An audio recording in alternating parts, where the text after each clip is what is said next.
You and Everything Else, or Eun-Jung and Sang-Yeon, is, well, a pretty poignant and complex melodrama that spans almost 3 decades. It charts the turbulent, codependent, and, honestly, often toxic relationship between two women, Ryu Eun-Jung and Cheon Sang-Yeon. The series is structured around 4 major phases of their lives, emphasizing just how friendship, envy, and a whole lot of unresolved pain can really shape a person's destiny.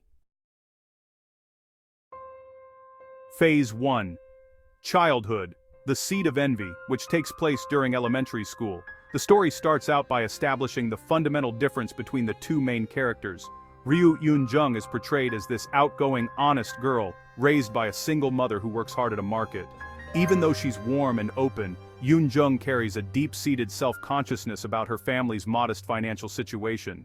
Cheon Sang-Yeon, on the other hand, comes from a wealthy, though emotionally distant, household. She's talented and, at first glance, seems to have everything Eun-Jung longs for. But Sang-Yeon is actually deeply wounded by the emotional neglect from her affluent parents and her brother's presence. Their initial interactions are, well, marked by rivalry, but their bond soon deepens into a profound, almost magnetic friendship. Eun-Jung is drawn to Sang-Yeon's world, and Sang-Yeon finds in Eun-Jung the emotional connection and focus she's always craved. This early period is shown as sweet and foundational, though there are already hints of Sang-Yeon's possessiveness and Eun-Jung's underlying shame. Phase 2. The cracks appear during the university years. As the girls enter university, their paths diverge a bit, and the disparities in their lives and their inner anxieties start to show up as tension. Eun-Jung finds some stability and connection, eventually forming a relationship with Kim Song-hak, a sweet guy from her university photography club. She begins to build a life based on genuine connection. Meanwhile, Sang-Yeon's life takes a downward turn. Her affluent family faces a pretty severe crisis, implied to involve the loss of their wealth and abandonment by her father, along with some deep grief, forcing her to move away and honestly struggle financially. The two reconnect, and in a crucial turn, Sang-Yeon moves in with Eun-Jung, who is now financially comfortable with her boyfriend, Sang-hak. This closeness reignites Sang-Yeon's deep-seated inferiority complex and jealousy. She starts to resent Eun-Jung's happiness and ease, seeing her friend's success almost as a personal slight. This era, well, it really sees the friendship fray significantly, often involving Sang-Yeon making subtle or even overt moves that undermine Eun-Jung's relationship and confidence, all driven by a desire to see Eun-Jung as miserable as she feels. Phase 3. Adulthood and alienation, spanning their 20s and 30s. This segment, chronicles their separate lives as adults, where they, frequently drift in and out of each other's orbits, often leaving behind collateral damage.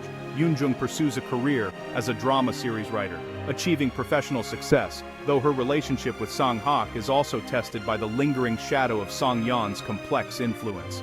Sang-Yeon becomes a successful movie producer, maintaining a facade of accomplishment, but her inner life is pretty much consumed by bitterness, envy, and a tendency toward manipulative behavior fueled by her unresolved trauma.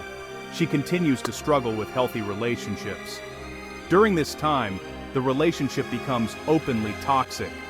Sang-Yeon frequently leverages her history with Eun-Jung, sometimes demanding emotional labor or making selfish choices that hurt Eun-Jung, only to seek comfort from her later. Eun-Jung, defined by her kind-hearted nature, often finds herself unable to cut ties completely, trapped by their shared history and a sense of obligation. The conflict occasionally centers on professional betrayals or romantic rivalry, highlighting how Sang-Yeon seeks to ruin what Eun-Jung has because she cannot stand to see her friend fine. Phase 4.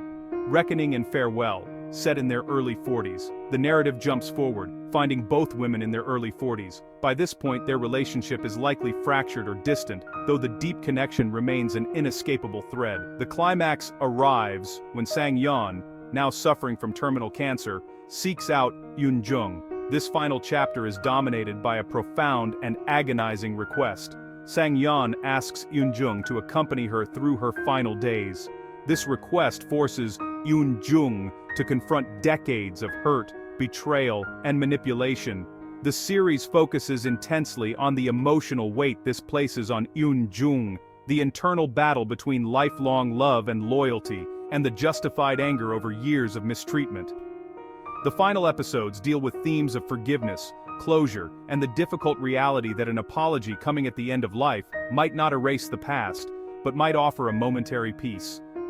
Sang-Yeon's actions in her final moments are portrayed as an ultimate, albeit selfish attempt to reconcile with the one person who was always there. Eun-Jung's journey through this last act is about finding clarity, letting go of a destructive bond, and mourning the friend she knew versus the friend she needed. The drama concludes by leaving the audience with a lingering impression of how complicated, necessary, and ultimately fragile deep platonic bonds can be, especially when mixed with insecurity and history.